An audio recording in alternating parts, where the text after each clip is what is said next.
Hello, my name is Howard Breyer, and this is a live stream about Miami Beach architecture. Thank you all for listening. It's my first live stream on a new channel I have set up. The other channel I have on YouTube is Howard's Miami Beach. You might want to check that out for various videos related to the city of Miami Beach. This presentation will take about 40 minutes. It'll focus on the styles of architecture that have predominated in Miami Beach's history, primarily Mediterranean Revival and Art Deco. If you have any comments about the presentation, please feel free to leave a comment, and also check out my other channels again, my other channel. Subscribe to the channels and hit the like button. Okay, so on with the show. So Miami Beach began as an urban place only a little over 100 years ago, and it was still a very small place. The first census that included Miami Beach as its own entity was the 1920 census. It had only 644 residents, but however, it took off very quickly as a major beach resort in the country in the early 1920s.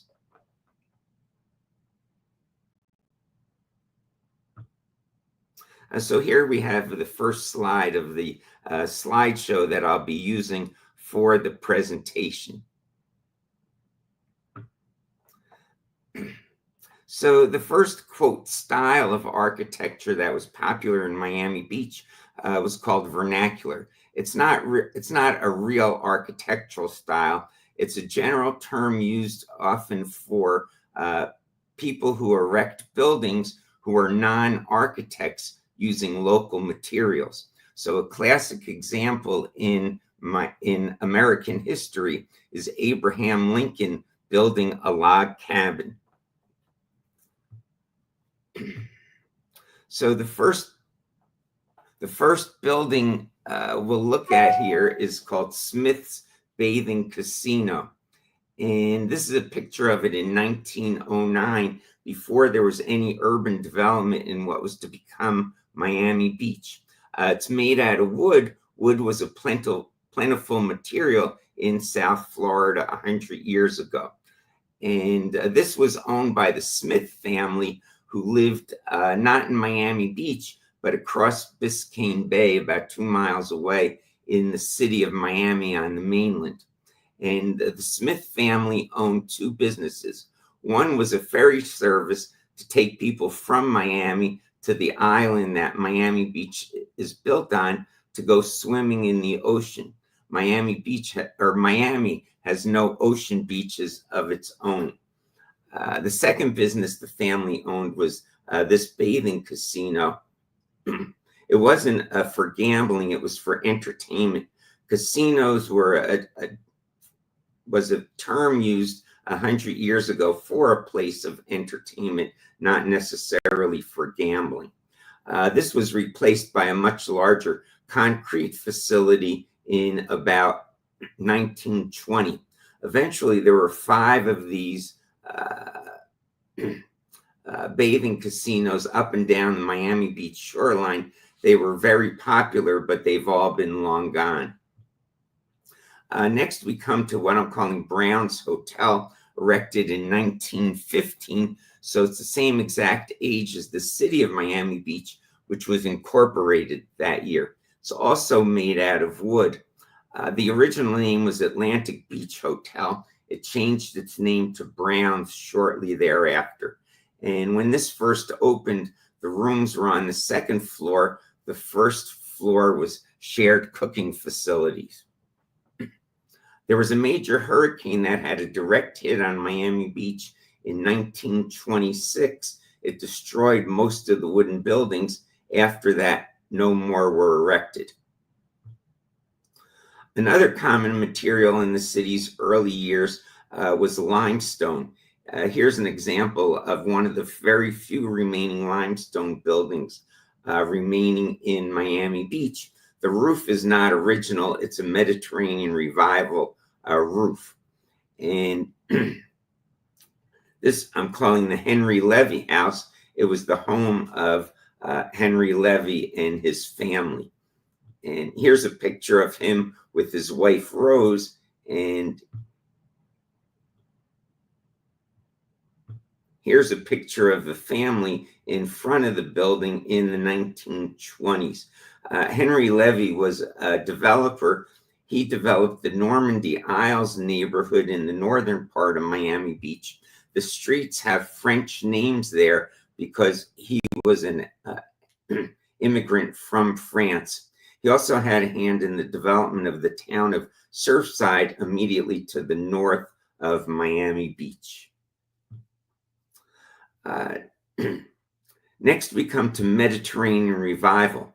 Mediterranean Revival architecture was first developed in America in the very late 19th and early 20th centuries. It borrows from styles found in Southern Europe in countries like Spain and France and Italy. People in California early in the 20th century noticed that tourists of the day were interested in the old California missions lining the California coast. Likewise, people in Florida noticed that tourists of the day were interested in the old Spanish colonial city of St. Augustine, just to the south of Jacksonville. This was the style of architecture that predominated in Miami Beach from about 1920 through the mid-1930s. And the first building we'll look at of this style is what I'm calling Old City Hall. As you can see, this was erected in 1927. I mentioned a couple of minutes ago that there was a major hurricane that had a direct hit on Miami Beach in 1926. The city was a new resort at the time. It wanted to show the country as soon as possible that it was back open for business. So there were a number of relatively large construction projects undertaken almost right away, this being one of them.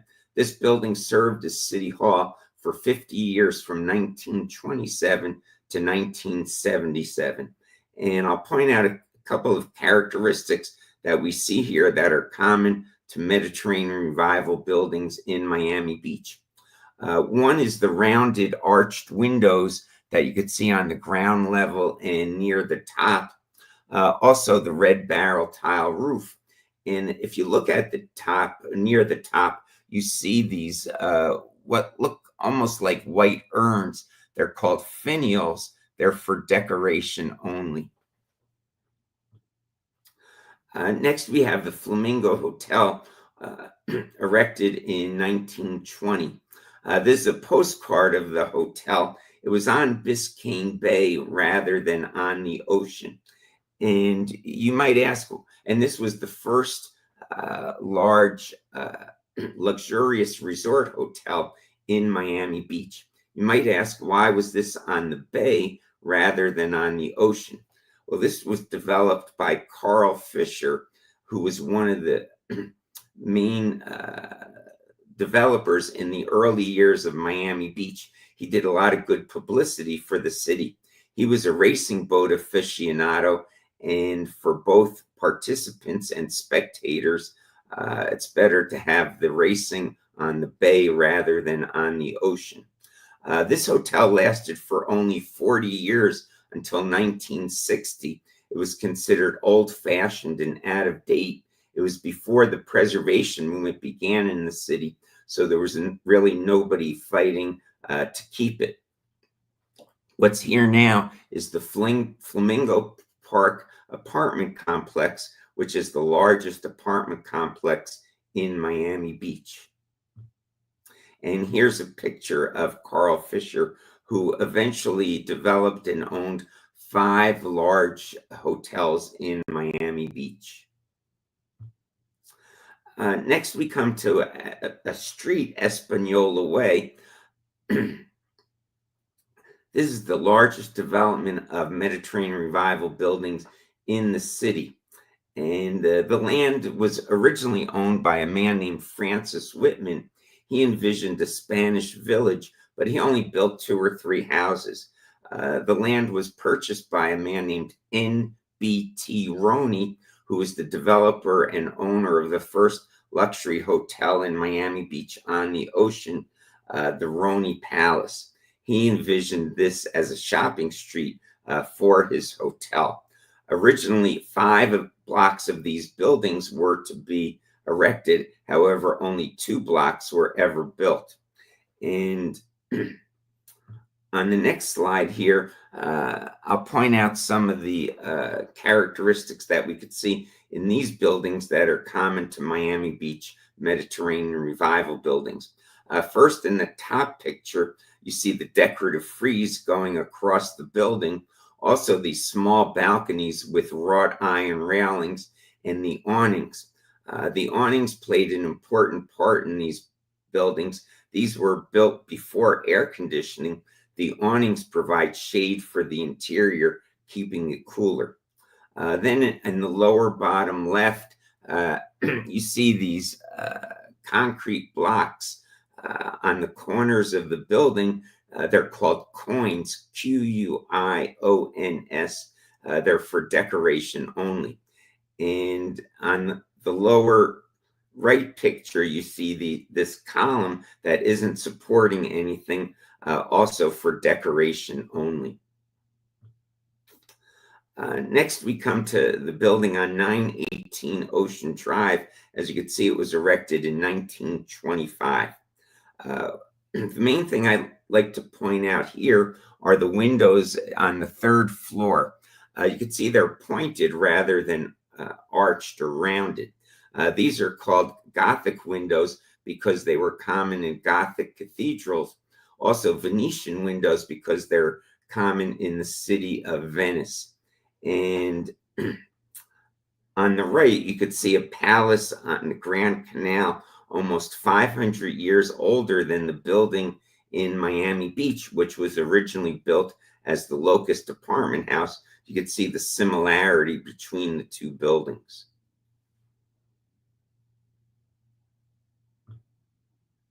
And here's a close-up of some of the items on this building. On the left, again, the small balcony. Then in the middle, the pointed windows, and on the right, another non-supporting column, this one a twisted column. Then we have Miami Beach's first public school. The original name was very inventive, Miami Beach Public School. It was erected in 1920. Here you could see probably more clearly the red barrel tile roof. Also, the archways with the covered arcade. That's to protect people from the elements. And on the right-hand side, you could see one of those old California missions. This one in Santa Barbara, exactly 100 years older than the first Miami Beach public school. And again, the similarity between the 2 buildings. The Miami Beach School was later renamed the Ida Fisher Public School, the name from Carl Fisher's mother, Ida. He provided funds to erect the building. Finally, for this style, we have probably the most famous Mediterranean Revival building in Miami Beach, what I'm calling the Versace Mansion, dating from 1930.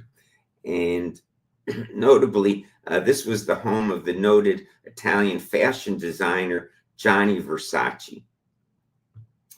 He purchased the building in 1992. And Miami Beach, especially South Beach, that's the neighborhood where this building is located, had seen a downturn in the late 1960s into the 1970s and 80s. The city was starting to make a comeback in the 80s into the 90s and early 2000s. Versace was in the middle of all that and was a catalyst for much of what was going on at the time. There were a lot of fashion shoots. A lot of celebrities were starting to come to Miami Beach, filming of movies and TV shows and commercials. Versace was in the middle of all that, was a catalyst of much of what was going on at the time. One reason the building is so well known is not a good reason. It was also the site of Gianni Versace's murder. The date was July 15th, 1997. He had gone out for the morning newspaper, was just returning to the home, had reached the front steps, and there was a man waiting to shoot him. Unfortunately, that man killed Versace. His name was Andrew Cunanan. Cunanan had been on a cross-country killing spree. Versace was his fifth and final victim. And nobody knows for sure why he shot Versace or the other people. After he shot Versace here, he fled to a houseboat about 3 miles away. And before he was captured, he committed suicide. As far as the building itself goes, it was erected in 1930 as a single-family residence for a man named Alden Freeman. Again, you see a limestone around the front door, and again, the small balconies with wrought iron railings. Alden Freeman lived here for only 7 years until 1937. At that point, it was converted into a 22-unit apartment house called the Amsterdam Palace. And it was nothing but that apartment house all the way until 1992, when Versace purchased it, turning it into his home. He paid $6.9 million for the property, then spent another $30 million renovating it. Today, it's a very high-end hotel and restaurant. You need reservations to go in. The property was most recently sold in 2013. At the time, the initial asking price was $125 million. There were no takers, so the property was put up for auction. The winning bid was just over $40 million. The winning bidder was the Nakash family. That family owns Jordache Jeans and several other hotels in Miami Beach. Next, we turn to the style of architecture that Miami Beach is most noted for, Art Deco. Art Deco was a style of architecture begun in Europe early in the 20th century. There was a big exhibit in Paris in 1925 that featured Art Deco architecture and design. People from all over the world went to that exhibit and brought Art Deco home with them. Miami Beach has about 800 Art Deco buildings, one of the highest concentrations of any city in the world. The Art Deco period here was from the mid-1930s until about 1950, with the majority of the buildings erected from the mid-30s until America's entrance into World War II in 1941. And the first building we'll look at that style here is the Congress Hotel on Ocean Drive. And I'll use, this is a typical small Art Deco building in Miami Beach. I'll use this building to point out a number of characteristics that are common to the style here. First, the front facade is symmetric, meaning if you fold it in half, it's the same on both sides. It has the taller middle section and lower side sections. Next, if you look at the roof line, you see it goes up on steps on both sides. That's called a ziggurat. That was first developed in Mesopotamian architecture, later adopted by the Egyptians. Some of the oldest pyramids in Egypt are stepped up like that, rather than being the more familiar straight-sided pyramids. And Egyptian architecture and design was popular in many places around the world in the 1920s and 30s because of the discovery of King Tut's tomb there in 1922. Next, if you look at the Congress Hotel's sign, The font that the letters are in was a very popular font in the 1930s. This building is in the Art Deco Historic District in Miami Beach. One of the guidelines of the Historic District states that either the original sign must be kept, or, as is more often the case, it needs replacement because of wear and tear. The original design for the sign must be maintained. Next, you'll notice the building is 3 stories in height. There's a reason for that. In the 1930s, the Miami Beach city regulations stated that if a building was 4 stories or more, it needed an elevator. If it was 3 stories or less, no elevator was needed. Including an elevator adds much to the construction costs, so to keep costs down, often the owners would stop at the 2nd or 3rd story. Today, all of the older hotels have been retrofitted with elevators. However, most of the older residential buildings have not. Next, you'll notice the ledges over the windows. The nickname for those here are eyebrows. They serve the same function as the awnings in the Mediterranean Revival buildings. They provide shade for the interior, keeping it cooler. Again, these buildings were erected without air conditioning. It's a little hard to see on the slide, but there's a small front porch in front of the hotel. In many Miami Beach Art Deco buildings, the front porch is the only outdoor space. And finally, if you look on either side of the front door, you see these painted reliefs. These reliefs are the main form of ornamentation on Miami Beach Art Deco buildings. And on the right, you see a close-up of one of the reliefs from the Congress Hotel. You see a lot of curlicue patterns in the relief. It's a very common symbol on Miami Beach Art Deco buildings. It's called a frozen fountain. If you think of water coming up from the ground and curling away, that's what the symbol depicts. You could also see it on some Miami Beach manhole covers, as you could see in the middle picture. And on the left, this is from the Wolfsonian Museum in Miami Beach. This is a frozen fountain taken from a movie theater in Pennsylvania and brought to the museum. If you go in the main entrance of the museum and look on the wall facing you, you'll see this. Next, we come to the Sherbrooke Hotel. And this, especially from this angle, looks almost like a ferry boat. You'll notice the rounded corner and the rounded eyebrows. It's called streamlined. That streamlining was in line with the overall design trend in the country in the late 1930s and very early 1940s. The buildings from the mid-30s tended to be very angular. The eyebrows and the corners of the building were at right angles.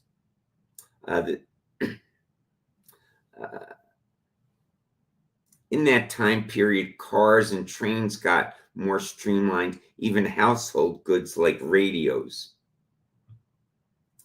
None of the Art Deco architects who worked in Miami Beach are well known nationally. They're not even well known in Miami Beach. But the 2 most prolific were Henry Hohauser. He was originally from New York, and Lawrence Murray Dixon, who was from Live Oak, Florida, in the northern part of the state. They didn't work formally together, but often their buildings played off of one another. Miami Beach is noted for its colorful buildings. When these were first erected, they were painted primarily neutral colors. White was the most common color. There was a man named Leonard Horowitz. He was heavily involved in the early days of the preservation movement, which began in the mid-1970s. He had the idea that if the buildings were painted multiple colors and the architectural details highlighted, more people would appreciate the buildings and thus help the preservation movement. So in the 1980s, He oversaw the painting of many buildings here. He used a specific color palette. The bottom picture was his color palette. And there's not too many buildings that still use his color palette, but one is the Marlin Hotel pictured here. All of Leonard Horowitz's work in Miami Beach was in the 1980s. After that, other people continued to paint the buildings, though not necessarily using his colors. The current trend is to go back to more neutral colors, especially white again, which is in line with the overall design trend in the country today. And finally, for this style, we have the Breakwater Hotel. Some of these buildings here featured neon lighting, and a number of them still do. They're not real fancy neon signs like you might find in Las Vegas, but one of my favorites is the sign at the Breakwater because I like the colors of it a lot. You see the purple, the blue, and the orange background.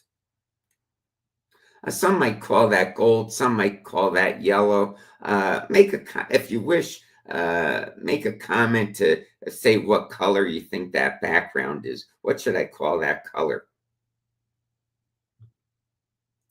I mentioned in passing a couple of times now the preservation movement here. The preservation movement was initially led by Barbara Capitman. She was a designer from New York who moved here with her family in 1973. And she was one of the founders and the first leader of the Miami Design Preservation League. One of the first things the preservationists did was to take a survey of all the buildings in the area. They surveyed a total of about 1,200 buildings. In their mind, about 1,000 were worth preserving. Between 700 and 800 of those still exist. So you can see, for the most part, the preservation movement was successful. The preservation movement got a big boost here in 1979. The Art Deco Historic District was put on the National Register of Historic Places. So that's like giving a stamp of approval to say, yes, indeed, this is historic. And it was significant because it was the first neighborhood of 20th century buildings in the country to be put on the National Register. In this picture, Barbara Capitman's standing at the Senator Hotel, another typical small Art Deco building in the city. You can see it says "Save Me" on it. The Senator was slated for demolition. Barbara Capitman chained herself to the railing on the front porch of the building, and here she's being taken away by the police. So I think you could say the battle for the Senator was lost. It was knocked down, but the wider war for the preservation of the buildings was in the main won. Next, we'll take a quick look at the next style of architecture that predominated in the city, mid-century modern. Here, it's often called Miami Modern, which is shortened to MIMO, the first two letters of Miami and modern. This was the style of architecture popular in the city immediately after the Art Deco period, from about 1950 through the 1970s. And the most famous mid-century building in the city is the Fontainebleau Hotel from 1954, famous for its swooping curve. This was, when it opened, and still is, the largest hotel in Miami Beach. And the architect of this building was Morris Lapidus, who's the most noted mid-century architect who worked in the city.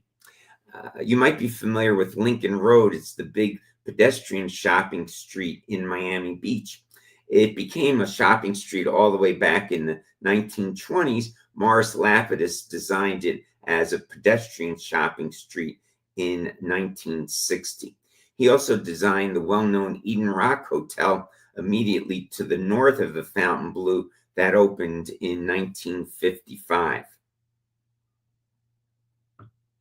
One of the features of these buildings are what's called cheese holes. You can see on the left a close-up of the fountain blue, and on the right, Temple Menorah in the northern part of the city. That tall part, I think, looks almost like a cheese grater. A subset of Miami modern buildings in the city are what's called garden style buildings. These were built either as apartment buildings or motels. They were all U-shaped with the motel rooms or the apartments in the two long wings connected at the bottom of the U. This is a residential building, so the centerpiece there is open. In a motel, it would often be enclosed, housing the public spaces of the motel, for example, the lobby and a restaurant.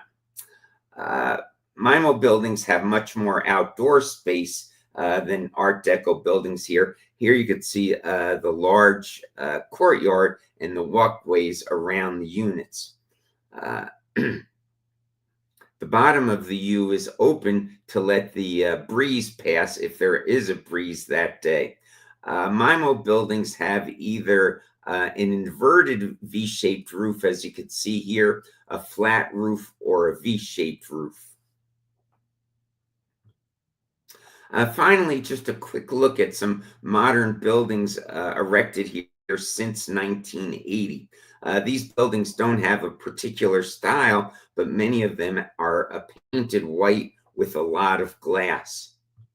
So the first building we'll look at is the New World Center from 2011. This does have a famous architect, Frank Gehry, and this is the home of Miami Beach's New World Symphony, which is a training institution for classical musicians. Both Miami and Miami Beach are noted for some of their parking garages. This is my favorite one in Miami Beach. It looks almost like a brutalist structure, no walls, just the floors and supporting columns. The address of this building is the same as the name of the building, 1111 Lincoln Road. And if you happen to be in the city, even if you're not parked here, you could take the elevator to the roof to see a good view of this part of Miami Beach. And the last building we'll look at is called Monad Terrace. It's on Biscayne Bay. It's almost all glass. This is a rendering of the building made before it was erected. It is built and open now. It's about 3 years old. It's a very high-end condominium. And in this rendering, you could see some trees and other plants on the roof. The building now has plants growing over the sides down to almost the ground level. The foliage is supposed to help with the utility bills. I'm not sure how much it's doing that. So that, as I said, that was the last slide. So we're back to full screen here. I'd like to thank you all for tuning in. Again, feel free to make any comments. I'll probably be doing this on some other Miami Beach topics, and again on architecture. So if you know anybody who might be interested in this one or other presentations, be sure to tell them about it. So again, thank you all for listening, and have a good evening.